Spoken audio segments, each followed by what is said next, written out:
باب ما ذبح علی النصب والاصنام، باب جو جانور استھانوں پر اور بتوں کے ناموں پر ذبح کیا جائے. حدثنا معلی ابن اسد حدثنا عبد العزیز یعنی ابن المختار اخبرنا موسی بن عقبہ قال اخبرنی سالم انہ سمع عبد اللہ یحدث عن رسول اللہ صلی اللہ علیہ وسلم انہ لقی زید بن عمرو بن نفیل باسفل بلدح. سالم کہتے ہیں کہ انہوں نے عبداللہ کو سنا، اور یہ عبداللہ بن عمر ہیں، یہ ان کے والد ہیں، ٹھیک ہے.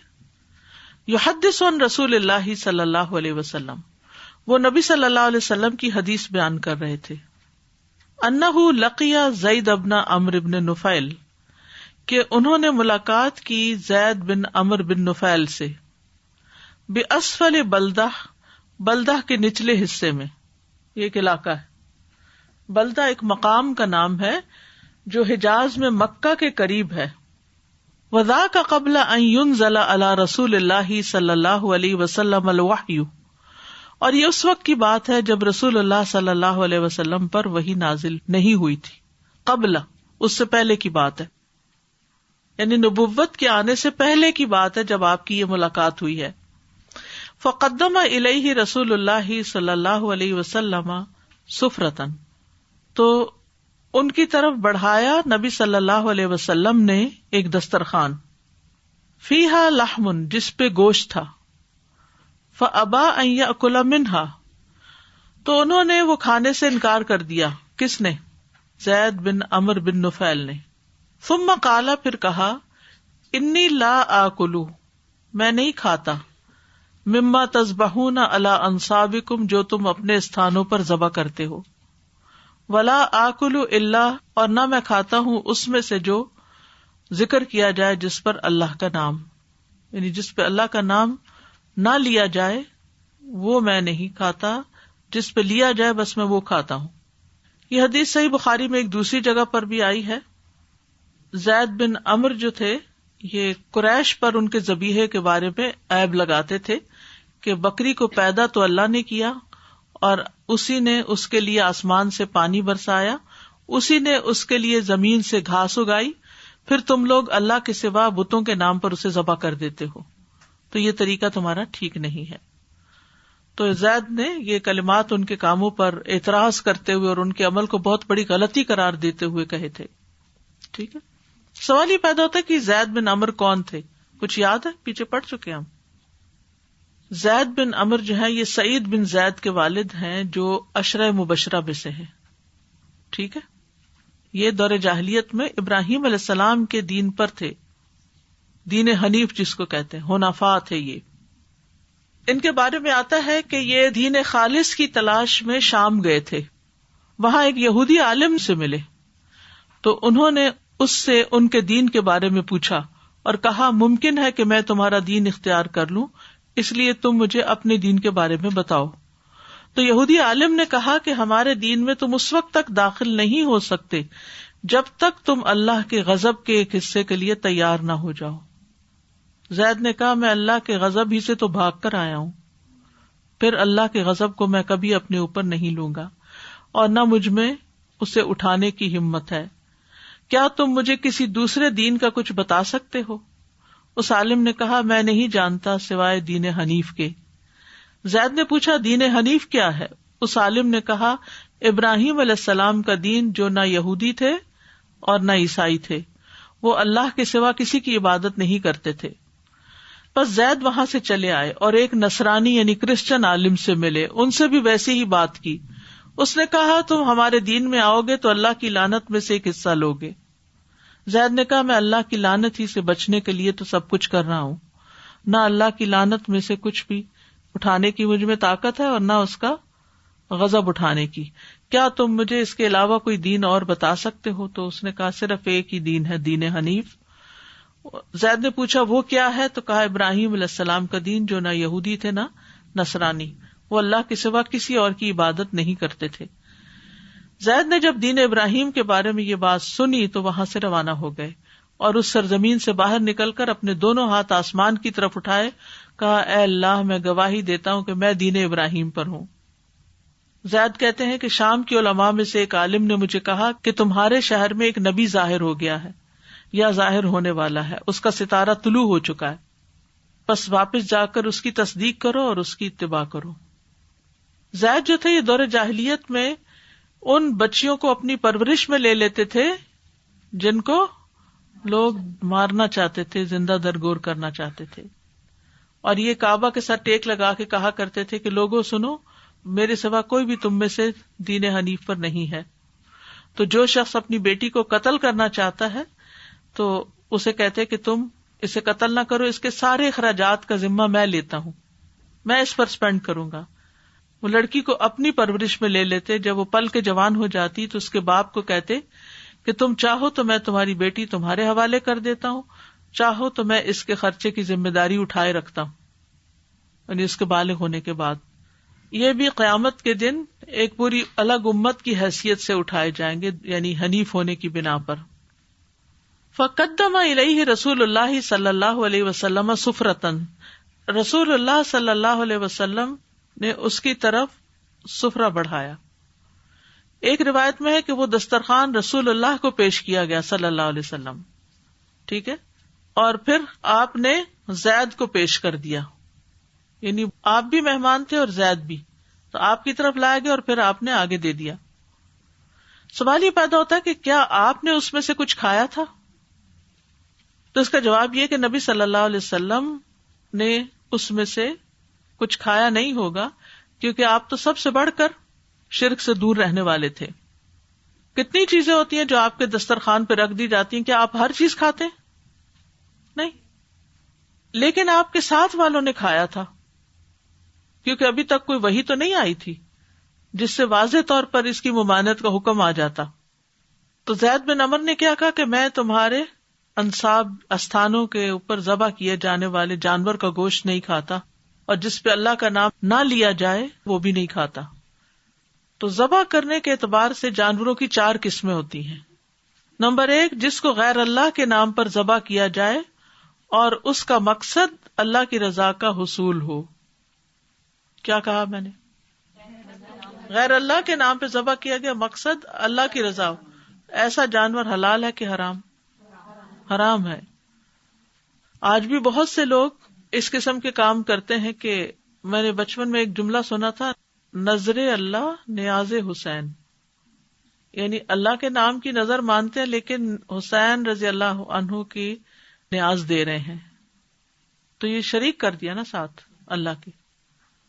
دوسری، جس پر اللہ کا نام لیا جائے لیکن اس میں غیر اللہ کی رضا مطلوب ہو، تو یہ بھی حرام ہے.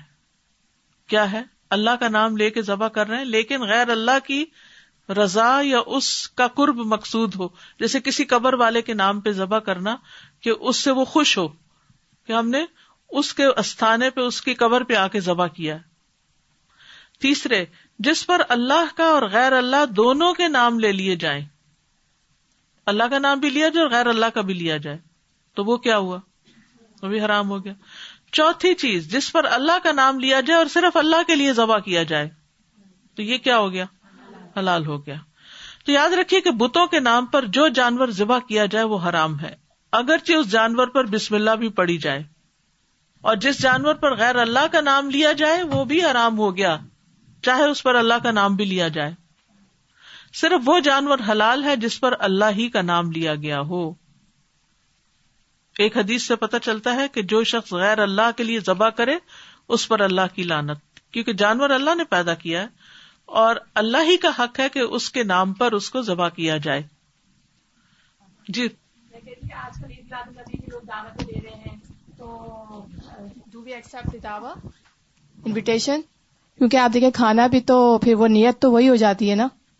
اصل میں اس میں کوئی جانور تو ذبح نہیں کر رہے ہوتے، کھانے پہ نیت اگر ہو تو اس سے کوئی فرق تو نہیں پڑتا. اس کھانے پر غیر اللہ کا نام تو میرے خیال نہیں لیتے، یا آئی ڈونٹ نو. نہیں، وہ نیاز وغیرہ کرتے ہیں نا، جیسے آپ کہہ رہی تھی ابھی، آپ نے بتایا تھا کہ اس کے نام کی نیاز کر لی حسین علیہ السلام. اگر کوئی ایسی رضا مطلوب ہے یا کچھ تو پھر ٹھیک نہیں، اور اگر جسٹ سمپل کھانا ہے تو اور بات ہے. Assalamu alaikum. وعلیکم السلام. Once I visited my relatives in Jordan and I saw this weird practice. They do, but I never understood. When somebody builds a house first time on a new land, they slaughter some animal, like a couple of sheep or something. And when I asked why are they doing this, and they said, you didn't know what was in that land before. So I never understood this, but it's a practice. People do it there. What was there before, jinn or something like that? Or just Probably sadaqah? If it is only in the name of Allah and it is sadaqah, it's fine. But doesn't go under the second one of those 4 conditions? No. In this case, it's Do for they, the purpose of other than Allah. Purpose mean to seek pleasure or seek rida of someone. So if that's the case, it's shirk? It's shirk, yes. Oh my. Yeah. You see, when a child is born, you slaughter an animal in the name of Allah because it's a happy occasion, aqiqah. It's fine. But if the purpose is to please other than Allah for any reason, then it's not. Sadaqah prevents harm, because if it is with this niyyah that we do sadaqah, so all the balas go away, then it's fine. And it is in the name of Allah, not to please jinn or any other.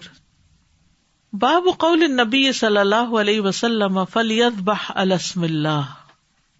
نبی صلی اللہ علیہ وسلم کا قول ہے پس چاہیے کہ ذبح کرے اللہ کے نام پر.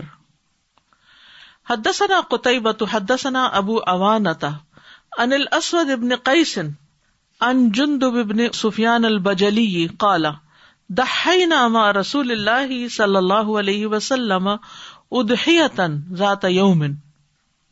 جندب بن سفیان البجلی کہتے ہیں قربانی کی ہم نے رسول اللہ صلی اللہ علیہ وسلم کے ساتھ کچھ قربانیاں ایک دن. فَإِذَا أُنَاسٌ قَدْ ذَبَحُوا ضَحَایَاهُمْ قَبْلَ الصَّلَاةِ. تو کچھ لوگ ایسے تھے جنہوں نے عید کے دن نماز سے پہلے قربانی کر لی. فَلَمَّا انصَرَفَ رَآهُمُ النَّبِيُّ صلی اللہ علیہ وسلم.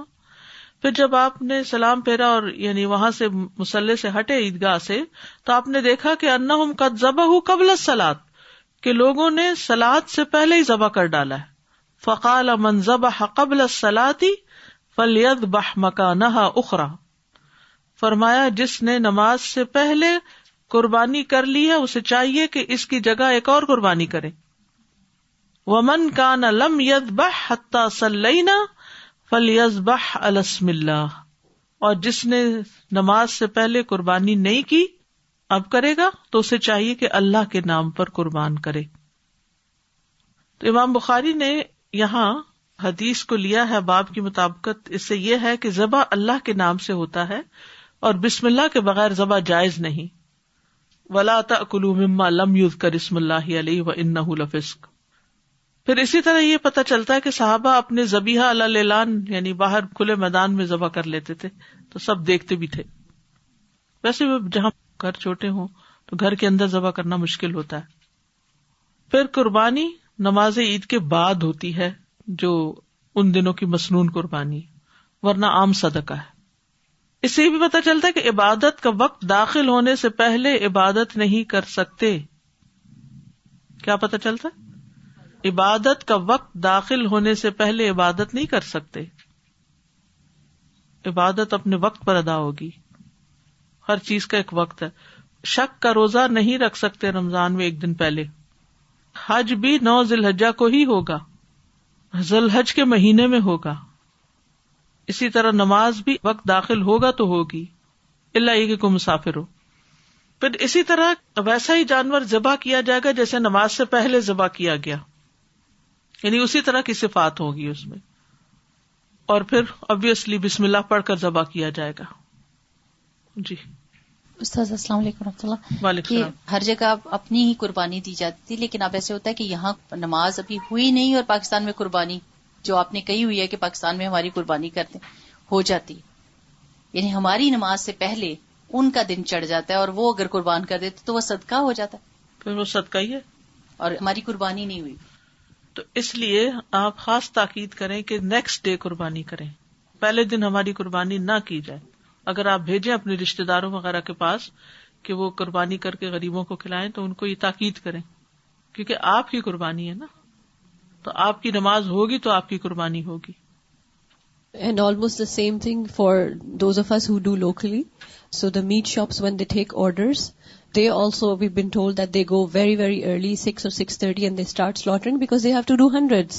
So if we are planning to pray a Eid Salah that is late, that's around 9:30 or 10, then we should make sure that we tell them that, our number of animals should be later, as opposed to many people pray very early.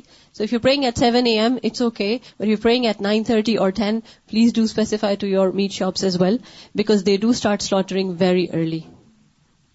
Assalamu alaikum. Ustaza, my question is today, like Ishraq time on the clock, it says 7:15 or 7:17. And whereas if I look up, it's very bright. The sky is very bright. So do I wait till 7:17 and then pray? Yes, you have to wait till 7:17. Because سورج نکلنے کے 15 minute بعد اشراق ہوگا. السلام علیکم. میرا سوال یہ ہے کہ قربانی یہاں کرنا زیادہ افضل ہے یا بیک ہوم میں بھیج دیں وہ زیادہ صحیح؟ افضل تو یہی ہے کہ خود کی جائے اور اپنے گھر میں کی جائے اور اس کا اہتمام کیا جائے. لیکن اگر آپ کسی وجہ سے نہیں کر پاتے، کوئی بھی ریزن معقول ہے، اور دوسری طرف زیادہ مستحق غریب لوگ ہیں، کبھی گوشت ان کو ملا نہیں، تو اس صورت میں اگر ان کو بھی بھیج دیں تو کوئی حرج نہیں، لیکن خود کرنا زیادہ افضل ہے. استاذہ یہاں پر کرنا افضل اس لیے کہ ہمارے بچوں کو تو کیڑے مکوڑوں سے ڈر لگتا، چھلانگی لگا کے بستروں پہ چڑھ جاتے ہیں، بڑے بڑے بچے ہوتے ہیں، تو ضرور دکھانا چاہیے کہ قربانی کیسے کی جاتی ہے، اور چھری پھروانی چاہیے ان کے ہاتھ سے، تاکہ ان میں بھی کوئی بہادری کا صفت آئے. بالکل مطلب لڑکیاں نہ لڑکیاں بھی ذبح کر سکتی ہیں. باب ما انہر الدم من القصب والمروۃ والحدید.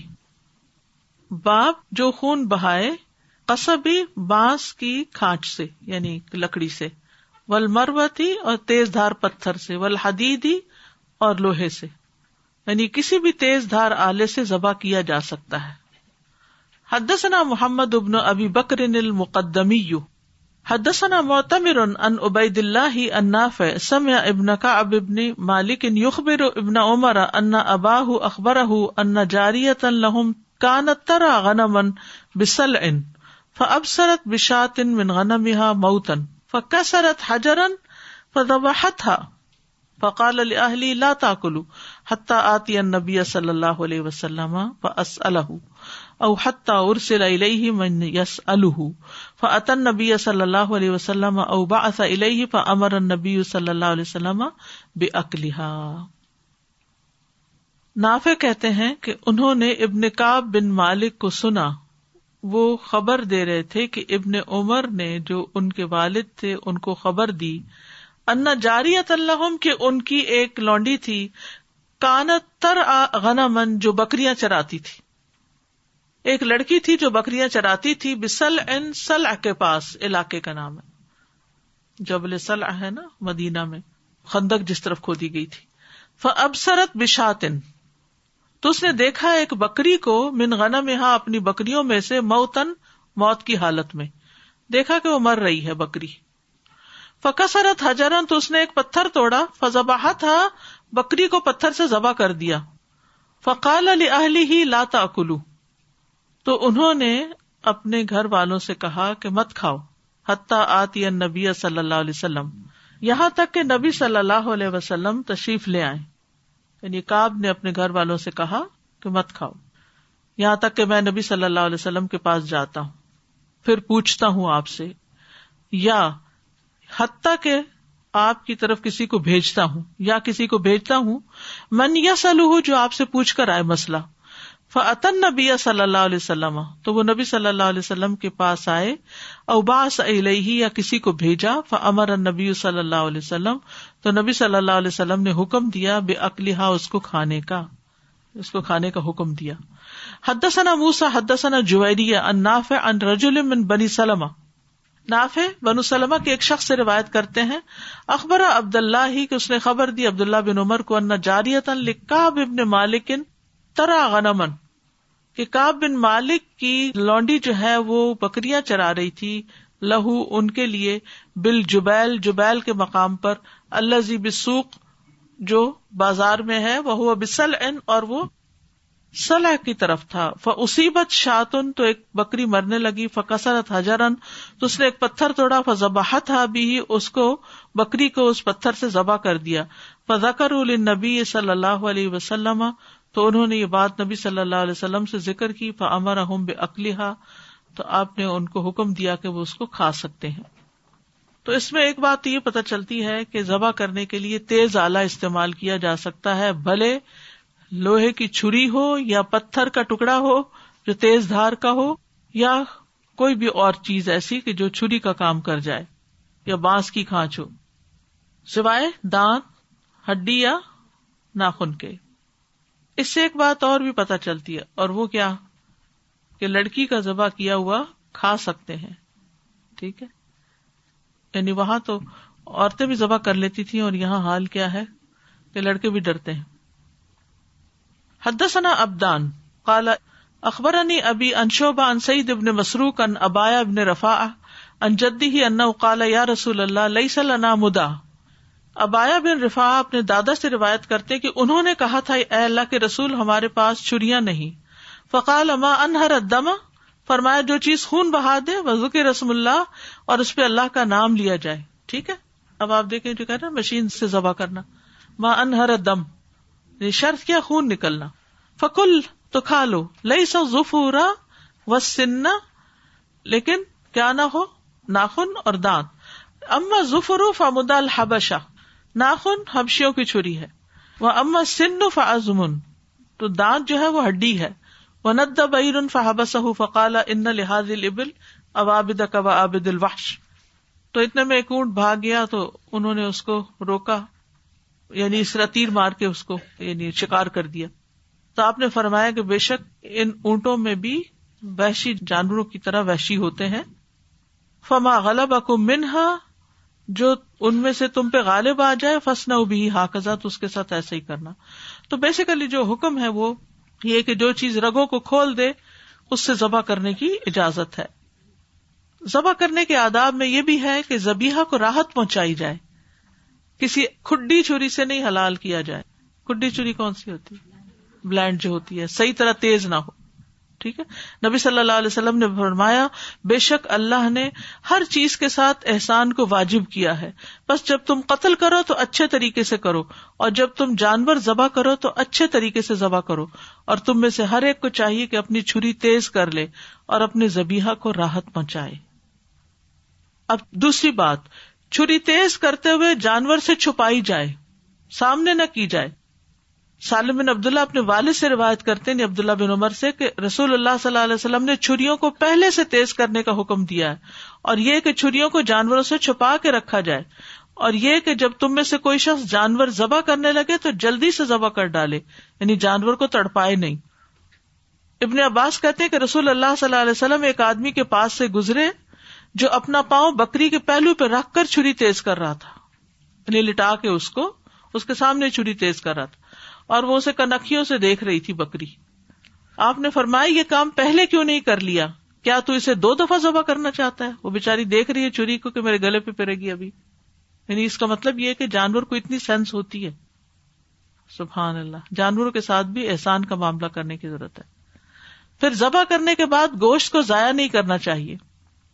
رسول اللہ صلی اللہ علیہ وسلم نے فرمایا جو انسان کسی چڑیا یا اس سے بھی چھوٹے جانور کو بغیر اس کے حق کے ذبح کرے گا، اللہ عز و جل اس کے بارے میں اس سے سوال کرے گا.